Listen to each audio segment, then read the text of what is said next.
The only friends that I've made since moving to a new city are a couple, and they've done so many amazing things for me and taken me under their wing, but last night they asked me to join their relationship, and I feel obligated to. Posted by you/Throwrallyuti. First of all, I apparently have a tendency to get obsessive over the right and wrong of every situation, so maybe I'm looking at all of this incorrectly, but I think it's justified here. If I, 25M, want to do the right thing, which I always do. Basically, I met Rachel, 32F, at a voluntary cooking class about 9 months ago, when I had been living in this new city on my own for a few weeks. We ended up talking and she made me feel really comfortable, and we ended up meeting outside of the class, including 2 weeks later when she introduced me to her husband James, 31M. We all immediately got on really well and had lots of common interests. They are basically my only friends and the only people I know here apart from my coworkers, and we see each other all the time. I probably got too comfortable. I stay over all the time. They buy me food and gifts randomly. They take me places and introduce me to people they know. They supported me a lot when my mom passed away and I was practically catatonic. As soon as I saw their house I realized they were much more well off than I am, and that combined with them never taking no for an answer meant I never spiraled about the money they were spending on me like I normally would. The most important thing was that when I lost my job, James spoke with his boss and single-handedly convinced him to hire me even though they weren't looking for people at that time and I was underqualified. I fully owe James for this job and all my current income. Maybe I should have seen it coming, but I was shocked when 2 days ago, Rachel and James sat me down at their place and asked if I wanted to join their relationship. They said stuff like it's been leading up to this for a long time and we can stop with all the flirting, and James said, jokingly I think, I'm not very good at telling, after all the time you've spent here you might as well move in. I had no idea what to say, made an excuse and left. Thinking back, it really does look like I've been leading them on, or at least acting super dependent on them and not giving anything back. If I don't go through with it, I could really hurt them or lose them as friends. I don't know if I like them like that, and also I don't really think it matters. All I want is advice on whether the right thing would be to make them happy and make everything they've done for me worth it, or to be honest and maybe help them try and find someone better. I have literally no one to talk to about this and I really appreciate an outside perspective. Thank you. Commenter 1. Well, if I may ask, you haven't said anything about your sexual preference. Are you gay, bi, straight? Each one plays a huge dynamic on the situation, doesn't it? OP.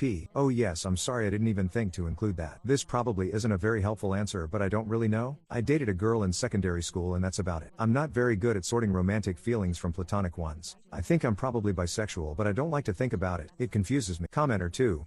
You were groomed. And you might be autistic based on the fact that you're struggling with boundaries, right and wrong, what is and is not flirting, and some other social cues. I commiserate. I found out I was autistic at 32. I look back at all the interactions that felt weird and I have better clarity now than I did when I first looked at them. Otherwise, the rest of the advice on this post is sound. OP.